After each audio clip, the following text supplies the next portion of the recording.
Livro do profeta Isaías, capítulo 6.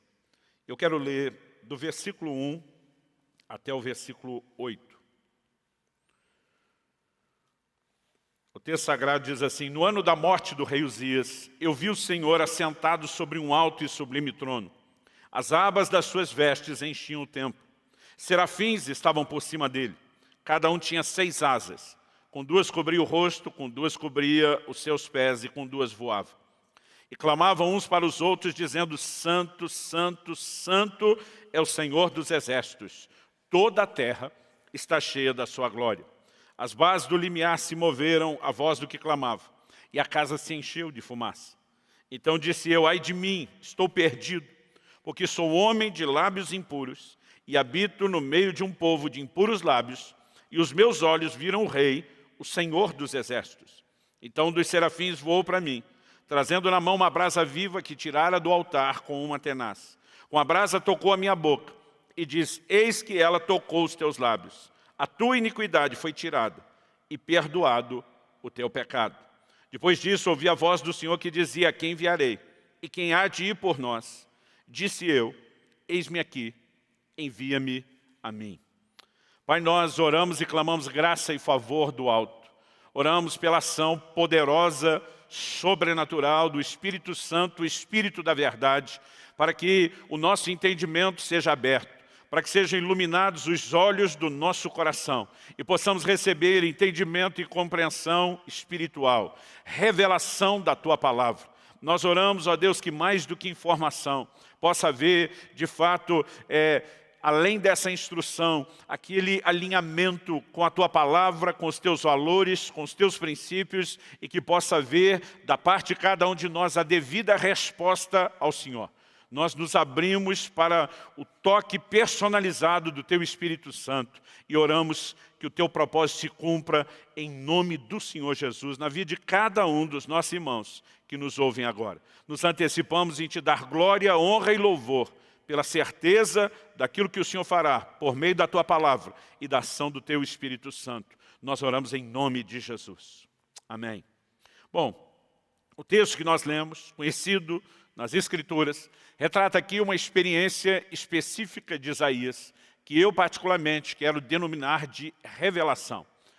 A palavra revelação, principalmente no contexto do Novo Testamento, no original grego em que foi escrito o Novo Testamento, é Apocalipse, que dá o nome do último livro que temos na Bíblia. Em algumas outras línguas, o livro é apenas chamado pela tradução da palavra, que é revelação. Revelação, ela tem a ideia de remover o véu. É praticamente usada quando algo que não se via passa a ser visto. Muitas vezes algo que não se compreendia passa a ser compreendido. Bom, a natureza do nosso relacionamento com Deus depende de revelação. Depende de entendimento espiritual. Quando o apóstolo Pedro tem um entendimento de Jesus como Cristo, o próprio Senhor se dirige a ele e diz: não foi carne e sangue, em outras palavras, influência ou veículo humano quem te revelou isso, mas foi o meu Pai que está nos céus. Conhecer a Deus é algo para o qual eu e você precisamos de revelação. No entanto, conhecer a Deus não é uma única experiência. Quando nos voltamos para Ele a primeira vez no momento da conversão, ao longo do nosso relacionamento, novas revelações devem marcar o início de novas fases da nossa caminhada com Deus. Com certeza, essa experiência que Isaías tem, que eu quero chamar de revelação, não apenas por causa da visão gloriosa que ele tem dos céus, mas por causa de um entendimento que lhe é transmitido, se torna um marco de mudança e de transformação na vida do profeta. Portanto, eu quero que a gente possa olhar para esse episódio, não apenas nos situando em relação a um evento na vida de uma pessoa durante a história, mas que a gente possa entender isso na perspectiva que o Novo Testamento nos faz olhar para o Antigo Testamento. Em 1 Coríntios, no capítulo 10, no versículo 11, a Bíblia diz: essas coisas, falando de eventos que aconteciam na vida do povo de Israel, essas coisas lhes aconteciam e foram registradas para a advertência nossa, para nosso exemplo de quem são chegados os fins dos tempos.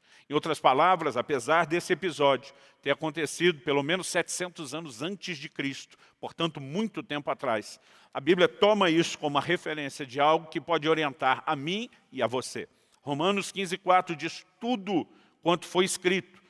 Inclusive essa porção de Isaías capítulo 6, tudo quanto foi escrito para nosso ensino foi escrito.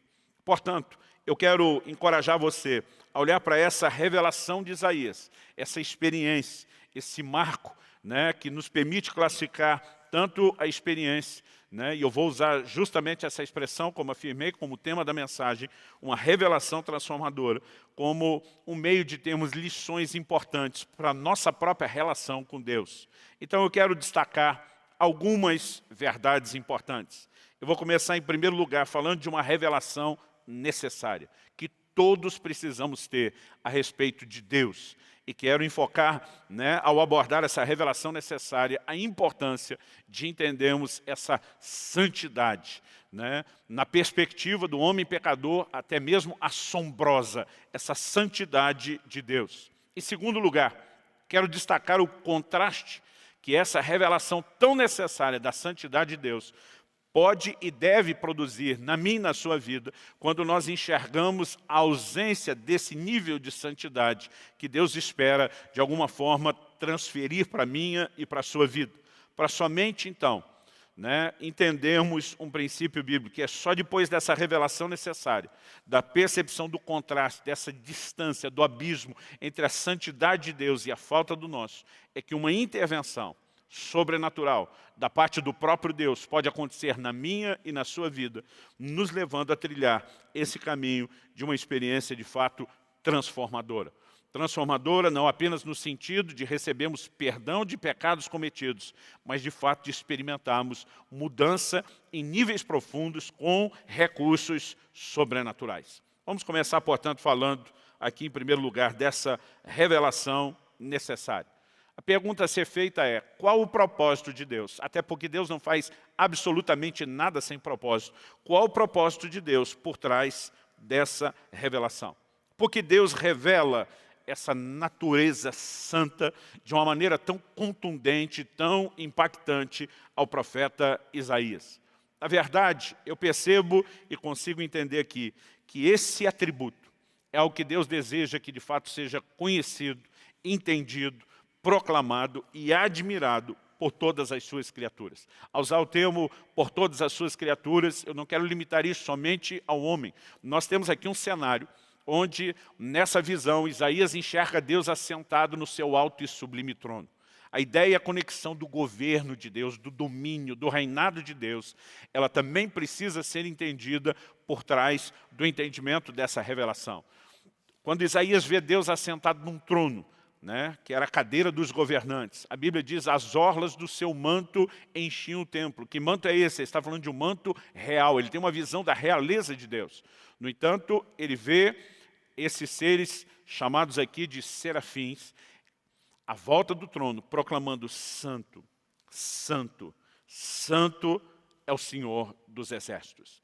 Interessante a gente olhar para isso e entender que não foi apenas um momento específico que Isaías captou, né? Como se numa das raras manifestações dessas criaturas celestiais proclamando a santidade de Deus, Isaías tivesse o privilégio de ter enxergado e diz, captei um momento que talvez não se repita. Quando nós olhamos para o que a palavra de Deus diz lá no livro de Apocalipse, no capítulo 4 e no versículo 8, nós percebemos que a visão que Isaías teve é, na verdade, algo que se repete continuamente. Não apenas de forma recorrente, mas ininterrupta diante de Deus e da presença de Deus.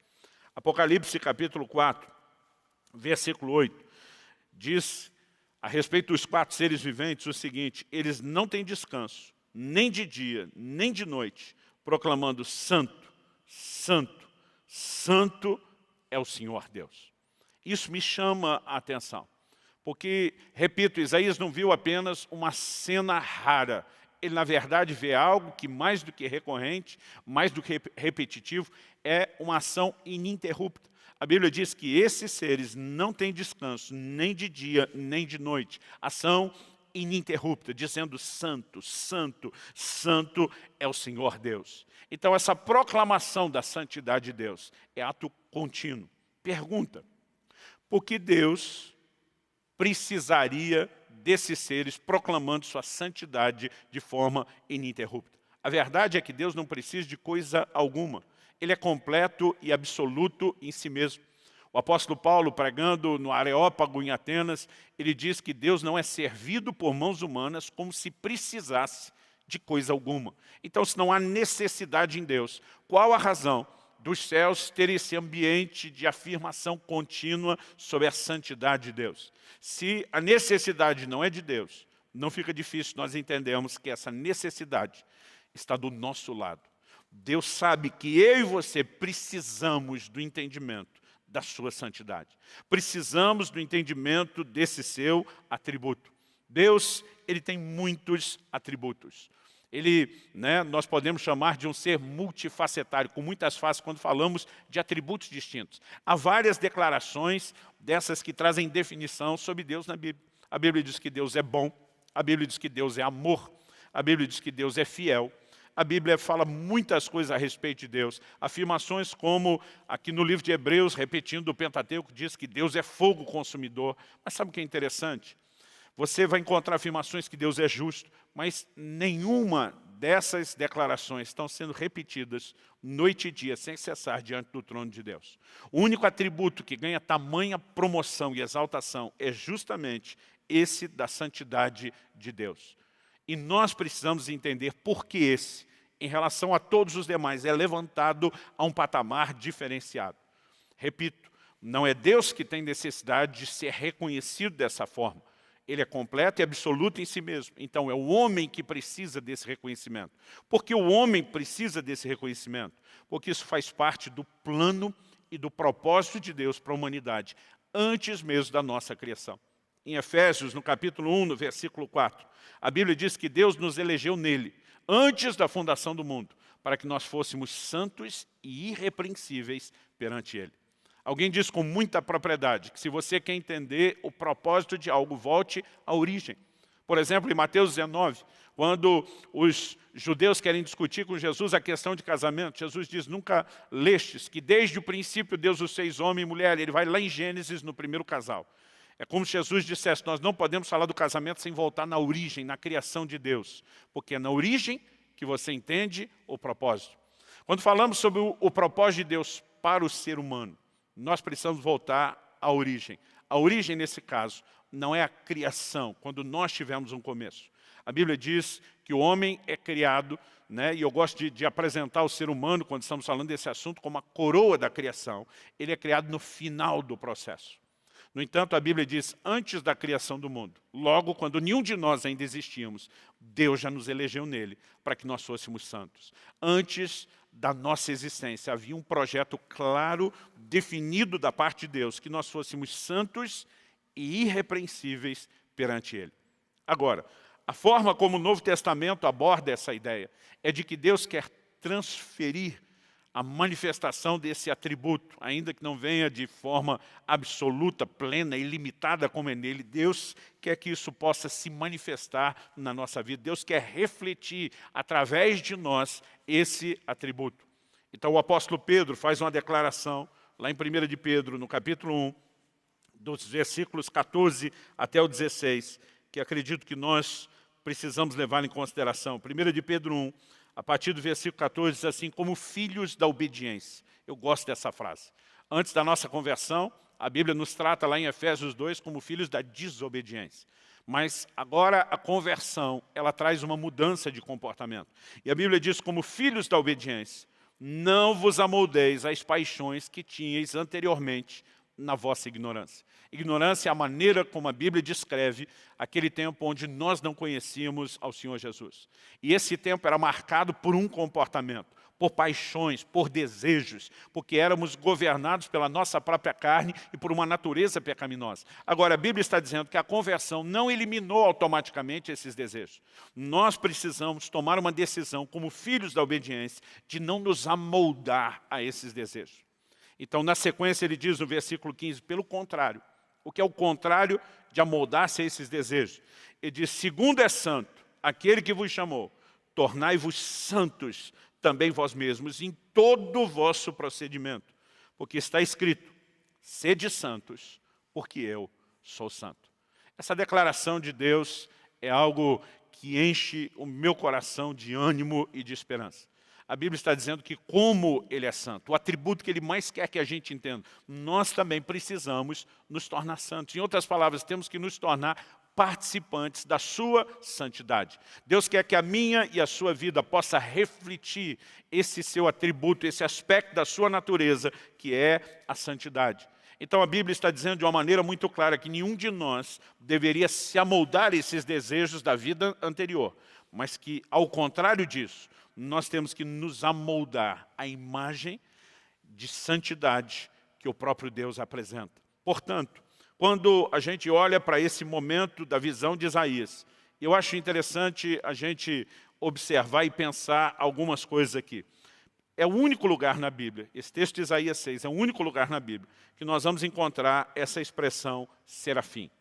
Esse assunto tem gerado muita discussão, porque quando estudamos a doutrina dos anjos, por exemplo, nós reconhecemos que há categorias, né, que há distinção entre os seres angelicais. Por exemplo, a Bíblia fala dos querubins, como uma categoria específica de anjos, né? Nós vamos ter terminologias que podem indicar, talvez, o elemento hierárquico, arcanjo, que significa chefe de anjos. No entanto, essa expressão serafim, ela aparece somente aqui. E durante muito tempo tem havido essa discussão. Serafim é uma categoria angelical, assim como os querubins, né? Uma categoria distinta ou não? Qual a razão de não haver menção nenhuma em outro lugar da Bíblia a respeito dessa categoria? E eu, durante muito tempo, advoguei a ideia de que serafim se referia a uma categoria angelical específica. No entanto, quando nós começamos a cruzar as informações bíblicas, e sempre falamos que a verdade da palavra de Deus ela é percebida no seu todo, não apenas em algumas partes, nós percebemos que aquela visão que João tem no Apocalipse, a qual ele se refere àqueles seres chamando de seres viventes, ela reproduz muito as características da visão do profeta Ezequiel. Ezequiel, num determinado momento, vê uma manifestação da glória de Deus, aquela visão onde você vai ler sobre a roda, dentro da roda, né, e um trono. Ele, naquele momento, apresenta muitas características semelhantes ao que nós vamos ver no livro do Apocalipse. No entanto, lá, aqueles seres são chamados de querubins. Aqui, nós temos semelhança, tanto em um aspecto com a visão de Ezequiel, como também com a visão do Apocalipse. E, no entanto, aqui eles não são chamados de querubins, são chamados de serafins. Então, deixa eu explicar o ponto de por que, atualmente, eu não vejo necessariamente, não tenho mais esse entendimento de tentar defender que se trate de uma categoria angelical. Em primeiro lugar, nós teríamos uma terminologia diferente da usada em Ezequiel e Apocalipse. Então, o máximo que podemos entender quando uma nomenclatura diferente é usada para o mesmo grupo é que são aspectos distintos, mas não necessariamente categorias distintas. A palavra serafim, ela significa aquele que arde, aquele que queima.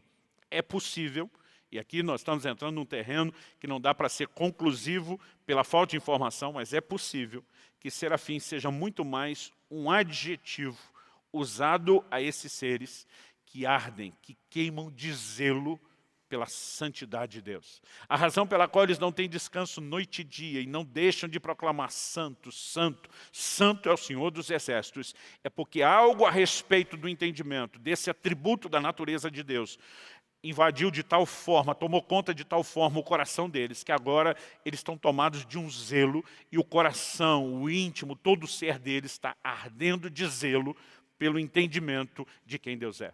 Acredito que Deus, quando o assunto é santidade, não quer que a gente apenas tente mudar, entender ou mudar um comportamento. Eu acredito que Deus quer que, através desse entendimento cativante da natureza santa dele, um zelo seja criado em nós, que nos leve então a trilhar o caminho proposto por ele, usando os recursos liberados por ele, para que a sua santidade possa se manifestar nas nossas vidas. Nesse curso que nós temos falado e propagado sobre o impacto da santidade, a gente gasta horas ensinando sobre a doutrina da santificação. E a gente mostra que existe uma experiência na conversão que chamamos de santificação inicial. Haverá uma experiência final para todo crente, reservada ao dia da vinda de Jesus, do desfecho da obra da redenção, que nós denominamos como santificação final. Mas entre a santificação inicial, quando o nosso espírito é regenerado, e a santificação final, quando o nosso corpo será glorificado, nós temos um processo que chamamos de santificação progressiva. Porque mudança na Bíblia não é algo instantâneo, não no sentido completo, né? Alguns aspectos podem ser instantaneamente tocados, mas o todo da nossa vida depende de uma mudança gradual e progressiva. O apóstolo Paulo escreve, e ele diz em 2 Coríntios 3,18, que o Espírito nos transforma de glória em glória na imagem do Senhor Jesus. Nós não recebemos toda essa glória de uma vez, mas é como se fosse uma escada, degrau por degrau.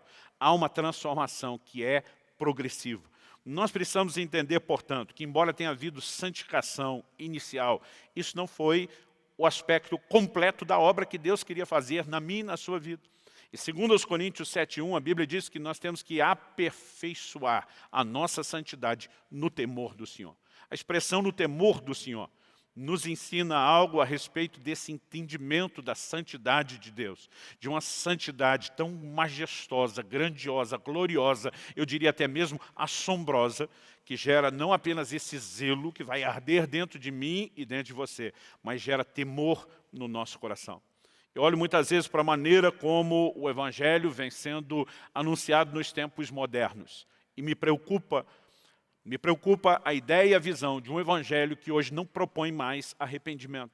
Arrependimento é considerado dos rudimentos, na verdade, o primeiro dos rudimentos da doutrina de Cristo, dos princípios elementares da doutrina de Cristo, lá em Hebreus capítulo 6. O que é o arrependimento? É o chamado ao homem para que entenda o quão distante do padrão, que é o próprio Deus Santo, ele se encontra. Ou seja, nós precisamos entender que se o Evangelho deixa de apresentar ao homem a constatação de que ele é um pecador e ele está isolado, separado de um Deus que é santo, não há sentido algum em que eu e você preguemos salvação. É como se a gente estivesse anunciando cura para gente sã, para gente que não tem necessidade alguma de cura. Então o Evangelho atualmente ele foca a fé, e normalmente não é nem mais a fé na obra de Cristo, no sentido dessa salvação eterna. É muitas vezes apenas a fé que diz respeito ao alívio de problemas meramente temporários. E eu não estou aqui negando que a gente possa receber intervenções de Deus ao longo dessa vida. Mas o apóstolo Paulo, ele declara aos Coríntios, se é só para essa vida que esperamos em Cristo, nós somos de todos os homens os mais infelizes. Outra versão diz, os mais dignos de lástima. Nós deixamos de olhar os resultados eternos que o Evangelho apresenta. Porque é um efeito em cadeia. Deixamos de reconhecer que o cerne do problema é o pecado do homem, distante de um Deus santo. Então, não se fala mais da santidade de Deus, e não se fala mais do pecado do homem, estando distante de Deus. Não se fala mais dos danos que o pecado produz na vida de alguém. E nós temos levado muitas pessoas dentro da igreja a acreditar que elas podem ter o melhor de Deus vivendo de qualquer forma. E isso é um grande engano. Quando olhamos para as Escrituras, nós vemos que o dano que o pecado produz é algo terrível. Começando da ideia, da perspectiva de uma eternidade para um pecador que nunca se arrependeu, mas de alguém que mesmo ao professar a vida cristã, decide brincar, vivendo ou convivendo pacificamente com o pecado ou com as suas práticas. Então essa revelação da santidade de Deus, ela é a base de tudo. Se não entendemos um Deus santo que não mistura, que não pactua com o pecado, que ainda que ame o pecador, a pessoa, ele não tem prazer nenhum no pecado. Se não entendemos essa incompatibilidade, todo o resto daquilo que nós pregamos não tem mais o menor sentido. Então, quando eu falo que é uma revelação necessária, não é apenas necessária para que a nossa mensagem faça sentido, mas ela é o ponto de partida para que toda mudança, para que toda transformação possa acontecer. Deus quer que cada um de nós tenha essa revelação, que eu quero chamar e classificar aqui de tão necessária. Quando o Senhor Jesus se revela ao apóstolo Pedro, por ocasião daquela pesca milagrosa registrada em Lucas capítulo 5. A reação de Pedro no barco ele olha para Jesus e diz, afasta-te de mim, porque eu sou um homem pecador. Então aqui eu quero transicionar para a consequência dessa revelação necessária. E o meu segundo ponto é falar do contraste. Depois que você tem essa revelação tão importante e necessária da santidade de Deus, inevitavelmente, consequentemente, precisa se manifestar esse contraste, que é o entendimento do quão distante nós ainda nos encontramos dessa santidade que podemos ver em Deus. Isso aconteceu com Isaías. Ele diz, ai de mim, eu vou perecendo. Ele diz, ai de mim, eu sou um homem de lábios impuros e habito no meio de um povo de impuros lábios. Da mesma forma, relatamos, aconteceu com Pedro em Lucas 5. Podemos falar de Gideão, a quem o anjo do Senhor aparece e ele diz, eu vou morrer. Porque essa reação, né, esse entendimento de que eu estou diante de um Deus que é completamente santo, precisa denunciar, precisa manifestar o contraste da falta de santidade que há em nós. E o Evangelho, quando deixa de apresentar um Deus santo, aonde ou diante de quem o pecador não pode estar. Quando Moisés diz para o Senhor, eu quero ver a tua glória, Deus simplesmente diz para ele, homem nenhum pode ver a minha glória e permanecer vivo. Nós precisamos entender que essa nossa estrutura não pode suportar um contato, uma revelação profunda, uma comunhão densa ou intensa com a presença de um Deus santo que não pactua com o pecado.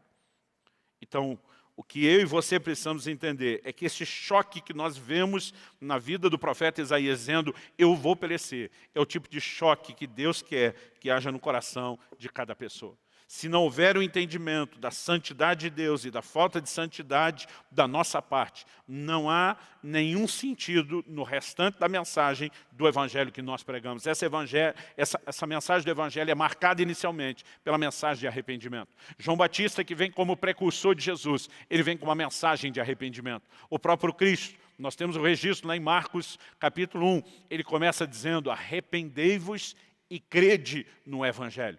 Então, antes de se anunciar a fé, se anunciava o arrependimento. Jesus comissiona os seus discípulos, os seus apóstolos, a pregarem o arrependimento. Ao longo de toda a Escritura, nós vemos que o arrependimento é a base de tudo. O arrependimento é a constatação do homem reconhecendo sua condição de pecador e o quanto isso o distanciou de Deus. Não é apenas o arrependimento de ter feito coisas erradas. É o arrependimento de, ao quebrar princípios, se distanciar de um Deus que tinha um projeto de transbordar, de manifestar a sua própria natureza em nós. É lamentar não apenas o fato de que nos distanciamos dele, de que fizemos coisas que o desagradam, mas que não existimos para cumprir o seu propósito. O arrependimento é a base de tudo, e é a partir disso que Deus pode começar a fazer algo. Então nós precisamos entender, se Deus quer que eu e você tenhamos a revelação da santidade dele, e se é a revelação da santidade dele que traz esse contraste e mostra a falta do nosso, por que Deus quer tanto promover esse contraste? Não é para trazer condenação ao homem. Não é para que o homem simplesmente diga, bom, para mim não dá, infelizmente, é impossível, estou fora. O que nós percebemos que aconteceu com Isaías é justamente um despertamento que Deus usa para restaurar e não condenar o profeta. No momento que ele admite a sua condição, no momento que ele diz, eu sou um homem de lábios impuros, eu vivo no meio de um povo de impuros lábios. Em outras palavras, ele está dizendo, eu sou farinha do mesmo saco. Se você olha para o início do livro do profeta Isaías, ele começa descendo a marreta, mas ele larga o aço assim com força, ele vai para cima num confronto muito forte contra uma nação que está distante de Deus. Ele usa expressões assim, o boi conhece o seu dono, o jumento conhece o seu possuidor, mas Israel não me conhece. E ele vai para cima. No entanto, nesse momento, ele, ao se enxergar, diz, eu sou farinha do mesmo saco. Eu estou na mesma condição, tão limitada, como qualquer outra dessas pessoas que eu mesmo estava apontando o dedo para denunciar. Mas é nesse momento de reconhecimento, que em vez da manifestação de um juízo do céu contra ele, nós percebemos o quê? Um anjo pega uma brasa do altar. É o que o nosso texto de Isaías 6, nosso texto base revela. Ele pega essa brasa do altar de Deus, ele toca, ou ele tosta a boca do profeta e diz, a tua iniquidade foi tirada. O teu pecado está sendo removido. Em outras palavras, porque Deus mostrou o pecado dos seus lábios. Não era para simplesmente despejar condenação contra você, mas era para que a partir do reconhecimento da sua limitação, um processo de transformação se instalasse. E aqui nós podemos enxergar algo extraordinário. Temos ainda o elemento sobrenatural, não apenas da intervenção de Deus, do fogo, mas esse não é assunto que eu vou tocar hoje. Se Deus permitir, nós vamos falar disso mais à frente, do que a manifestação desse fogo santificador numa das próximas ministrações. Mas hoje eu quero chamar a sua atenção justamente para esse reconhecimento de que o propósito de Deus não é condenar o pecador, é levá-lo, por meio do arrependimento, a aproximar-se do seu poder transformador. E não podemos limitar isso ao Velho Testamento, quando nem havia a plena revelação da graça que se tem no Novo Testamento. Então, se no Velho Testamento esse gera o coração e a natureza de Deus, o que dizer do Novo Testamento? Em Apocalipse, no capítulo 3, nós vemos o Senhor lidando novamente com gente que já tem algum entendimento de quem Ele é. Assim como Isaías não é aquele tipo de gente que nós podemos dizer que não tinha conhecimento nenhum de Deus, relacionamento nenhum com Deus. Era alguém que já andava na presença de Deus. No livro do Apocalipse, no capítulo 3, nós vemos o Senhor Jesus lidando com uma das igrejas da Ásia, né? A igreja de Laodiceia. Aqui, nós temos Deus tratando com uma igreja, né? Ou com gente que já o conhece. Mas olha a declaração dele. Vou começar em Apocalipse 3, a partir do versículo 15. O Senhor diz, eu conheço as suas obras, que nem és frio nem quente. Quem dera fosses frio ou quente. Assim porque és morno, e nem és quente nem frio, estou a ponto de vomitar-te da minha boca. Pois dizes, estou rico e abastado, não preciso de coisa alguma, e nem sabes que tu és infeliz, sim, miserável, pobre, cego e nu. Isso aqui é mais do que uma denúncia, é uma exposição plena. Nesse momento Deus está dizendo, por que é que você está tão cheio de si? Por que é que você está dizendo, eu estou rico, abastado, eu não preciso de nada? O que eu e você precisamos reconhecer é que um dos maiores problemas do homem, desde o início da criação, é a sua autossuficiência. O homem, em vez de permanecer dentro dos princípios que Deus estabeleceu, lá no Jardim do Éden, começa a acreditar que pode fazer as coisas do seu jeito, da sua maneira, com o seu entendimento. A autossuficiência que exclui Deus, que faz com que o homem olhe para si e não veja necessidade de coisa alguma, impede Deus de fazer algo em seu favor. Porque aqui Deus está lançando isso no rosto desses irmãos. Não é simplesmente para pisar neles, para culpá-los, condená-los ou diminuí-los. Logo depois de dizer que ele não sabe, ou que eles não sabiam, que eram infelizes, miseráveis, pobres, cegos, nus, qual é a proposta de Deus? O versículo 18 diz, aconselho-te que de mim compres ouro refinado pelo fogo para te enriqueceres. Aqui Deus não está falando de recursos materiais, Ele está falando de valores espirituais. E, novamente, nós temos a presença do fogo aqui. Depois ele diz, vestiduras brancas para te vestires. Vestes na Bíblia falam de Gênesis a Apocalipse, da condição do homem diante de Deus. Ele diz o seguinte, a fim de que não seja manifesta a vergonha da tua nudez, e colírio para ungires os teus olhos, a fim de que vejas. Em outras palavras, Deus está dizendo, o seu problema é não enxergar a sua própria miséria. Eu estou te aconselhando. Eu tenho condições de abrir os seus olhos, de colocar colírio, de colocar um remédio espiritual que te dê a condição de enxergar a miséria que você não está enxergando. Por que eles precisavam enxergar? Porque é só a partir do reconhecimento da miséria que eles poderiam ir a Deus, buscar os recursos dele. Então, espiritualmente, estão nessa condição de nudez, precisam de vestes que só o Senhor vai oferecer. Estão achando que são ricos, mas Deus está dizendo que vocês são pobres.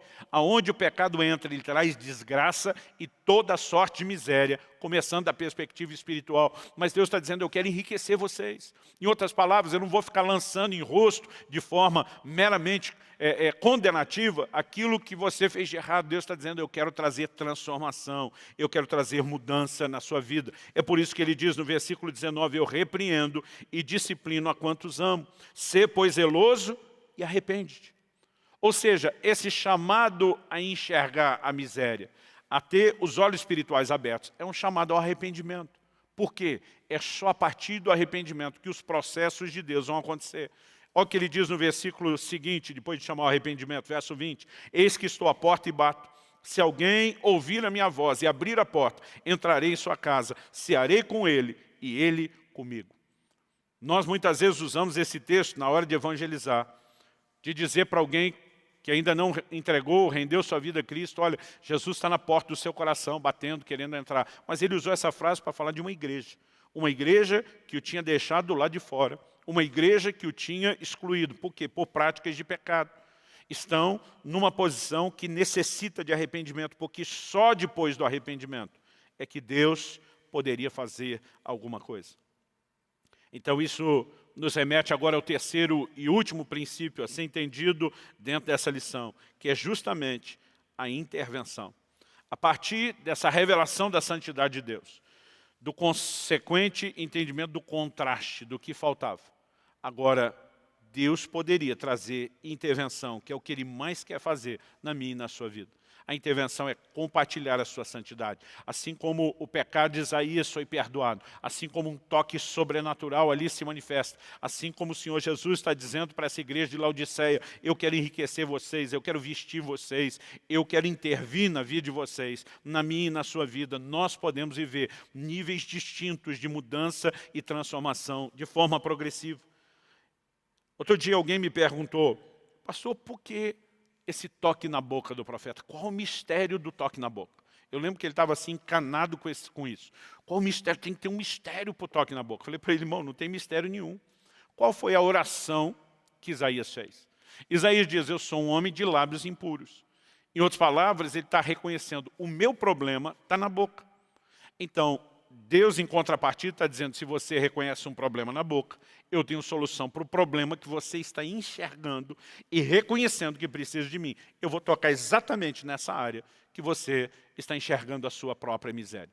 Em outras palavras, o que nós percebemos é que a base para que Deus possa trazer intervenção, nesse caso, santificação, transformação na minha e na sua vida, ela começa de um reconhecimento da nossa necessidade.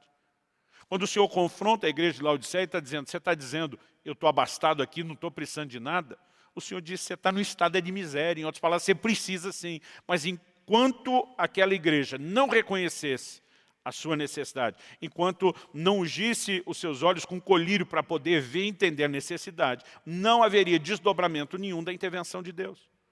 Talvez com isso a gente entenda melhor Marcos capítulo 2, verso 17, quando Jesus diz, os sãos não precisam de médico, e sim os doentes. Para que a gente entenda quem são aqui os sãos, nós precisamos entender quem são os doentes. Jesus está falando dos pecadores.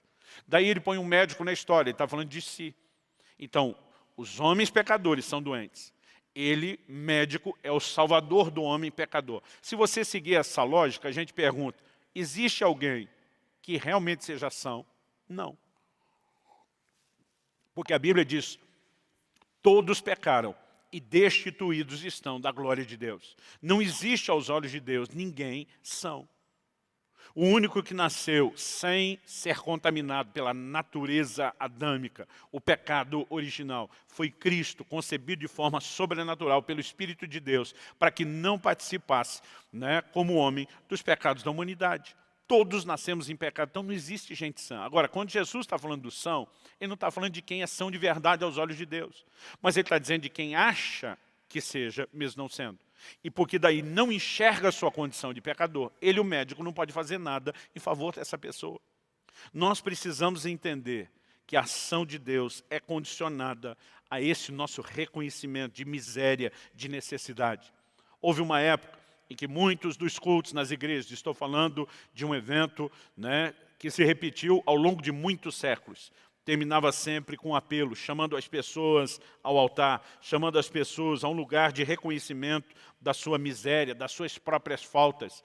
Mas à medida em que o tempo foi passando, de alguma forma, nós nos permitimos ser tão influenciados por tendências tão antropocêntricas, tão humanistas que foram se instalando no Evangelho, que nós deixamos de entender e perceber uma mensagem bíblica.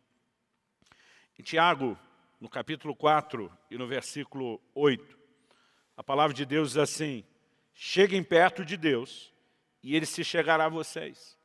O verso seguinte diz, limpem as mãos, pecadores, e vocês são indecisos, purifiquem o coração. Verso 9, reconheçam a sua miséria, lamentem e chorem, que o riso de vocês se transforme em pranto e que a alegria de vocês se transforme em tristeza. Verso 10, humilhem-se diante do Senhor e Ele os exaltará. Aqui, a palavra de Deus está nos chamando a uma aproximação de Deus. Aproximem-se de Deus, acheguem-se a Deus e Ele se achegará a vocês. Agora, quando a Bíblia está dizendo para que eu e você cheguemos perto, não tem como nos aproximar de um Deus santo sem reconhecer as nossas limitações e o pecado. Então ele começa dizendo, limpe as mãos, pecadores.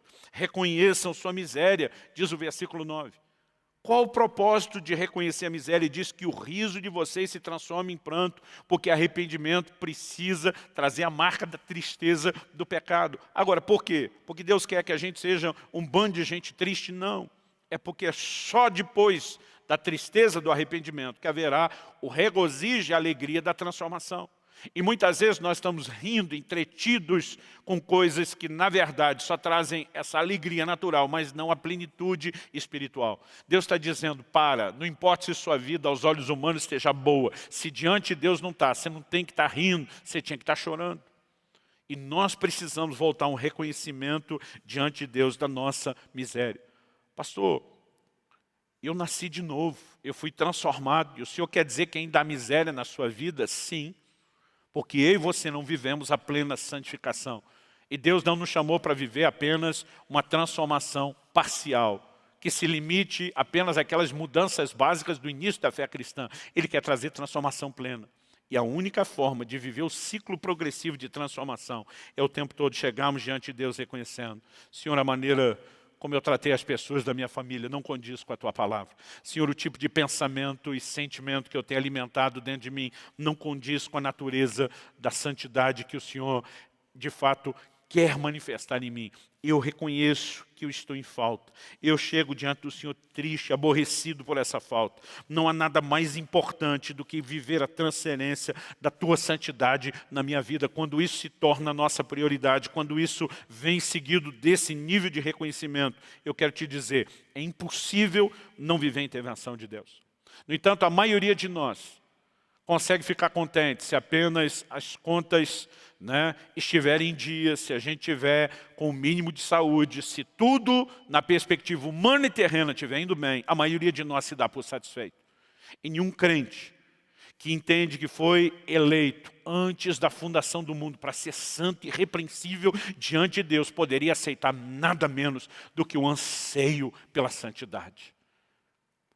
E se nós entramos nesse lugar de entender o quanto ela é importante ser tomados por esse zelo, se nós enxergamos o contraste e a falta, nós vamos experimentar intervenção.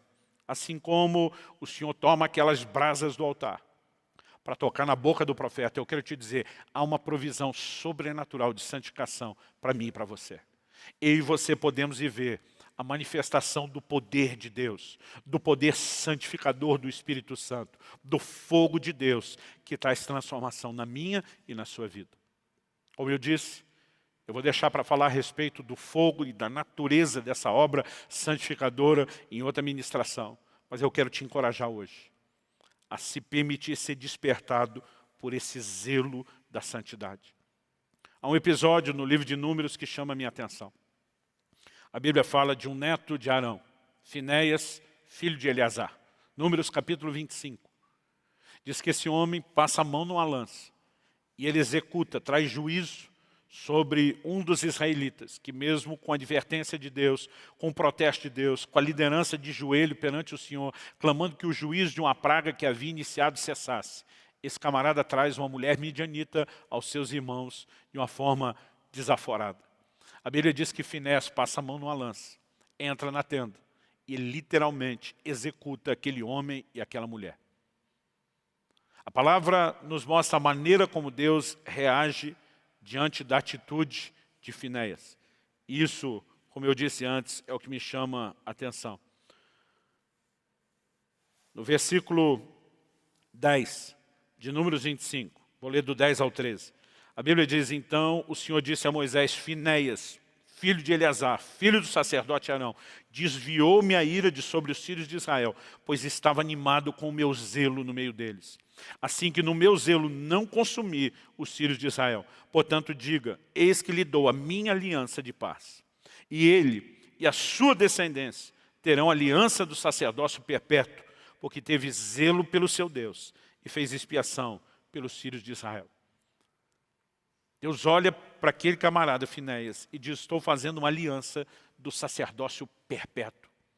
É interessante que ao longo das Escrituras, nós vamos ver que enquanto outras das ramificações das linhagens de Arão vão sendo removidas, a de Finéias sempre permanece. Ela, na verdade, está ligada aos sacerdotes mais honrados da história da Bíblia. É como se Deus dissesse, já que eu encontrei um DNA diferenciado de zelo pela minha santidade, eu vou contar com eles, eu vou fazer uma aliança com eles. Nós não estamos falando de um Deus que vem mero e simplesmente recompensar bom comportamento. Nós estamos falando de um Deus que quando encontra alguém alinhado com o seu propósito, disposto a lutar por isso, que se permite ser tomado pelo zelo dele, por esse zelo de santidade, por uma santa indignação, de não aceitar o pecado à volta como algo normal. Então, algo numa dimensão sobrenatural diferenciada é liberado sobre as nossas vidas, passa a ser desencadeado nas nossas vidas. Que Deus nos livre de acreditar num evangelho que simplesmente põe pão na mesa e não transforma o coração. Que Deus nos livre de acreditar num evangelho que cura o corpo e deixa uma alma doente perecer por toda a eternidade. Que Deus nos ajude a entender pela sua palavra o que é esse projeto transformador. Onde Jesus disse que queria que eu e você pudéssemos ser sal e luz. Ele está falando de nós vivemos de tal forma que Deus seja glorificado por meio da nossa conduta. Que o evangelho produza impacto. Nós temos uma nação brasileira com um número de evangélicos que não para de crescer, graças a Deus. No entanto, a pergunta é, o evangelho está de fato crescendo? Porque a gente não tem mudado a fibra moral da sociedade.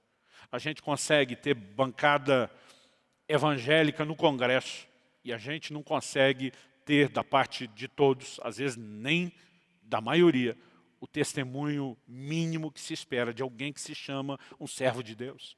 Porque há muito tempo nós estamos brincando com o evangelho. Deus quer trazer transformação.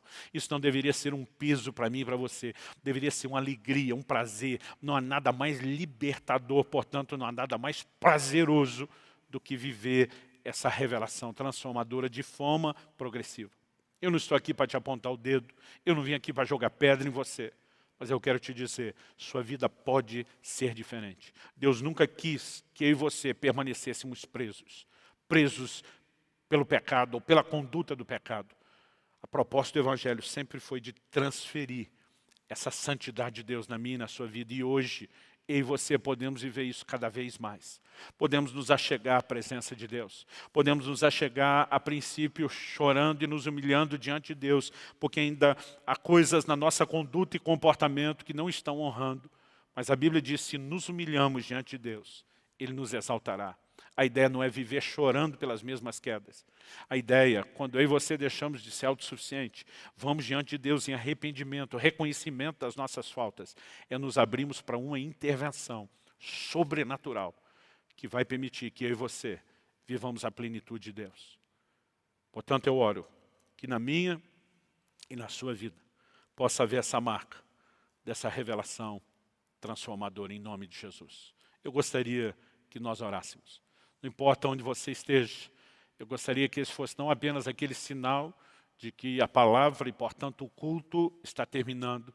Não, que esse fosse o momento onde você entende, depois de tudo que eu ouvi, Deus quer fazer algo no meu coração, que você possa se unir conosco em oração. Coloque-se diante de Deus agora. Pai, eu oro por cada um dos meus irmãos e irmãs. Tua palavra foi compartilhada, Tua palavra foi comunicada. E nós precisamos mais do que apenas a informação que ela traz. Espírito Santo é o Senhor quem convence do pecado. E nós oramos que nessa hora possa haver essa ação sobrenatural do Senhor. Que a Tua bondade se manifeste, como diz o livro de Romanos. Porque é a bondade de Deus que conduz ao arrependimento. Que assim como o Senhor se dirigiu à igreja de Laodiceia, nós possamos perceber o Teu clamor, para que o Senhor não seja mantido do lado de fora, para que possa haver mudança de comportamento, que a gente entenda que todo o confronto da sua parte é porque o Senhor repreende e disciplina aqueles que ama, é o seu anseio por comunhão. Nós queremos entender, ó Deus, que santidade não é um fim em si mesmo, ela é a ponte para a intimidade com o Senhor. Nós queremos cruzar essa ponte, entrar nesse lugar de comunhão com o Senhor em níveis profundos. E nós oramos por um entendimento e por um despertamento contínuo nas nossas vidas, que nos permita, ao ter essa revelação tão importante e necessária da Tua santidade, ao termos o consequente contraste de perceber o que falta em nós, que nós possamos viver a intervenção. E eu oro que nessa hora mesmo, não apenas possa haver percepção de erros, falhas e necessidade de mudança na vida dos meus irmãos, mas possa haver o Teu toque Espírito Santo, que a brasa do altar possa ser tocada nas áreas distintas da vida dos meus irmãos. Talvez alguns precisem de um toque nos lábios, outros nos olhos, outros na mente, no coração, nas mãos. Senhor, não importa, nós clamamos que nessa hora os recursos celestiais sejam abertos e liberados e que uma experiência de santificação possa ser vivida, possa ser experimentada. Nós oramos em nome de Jesus. Em nome de Jesus. Em nome de Jesus.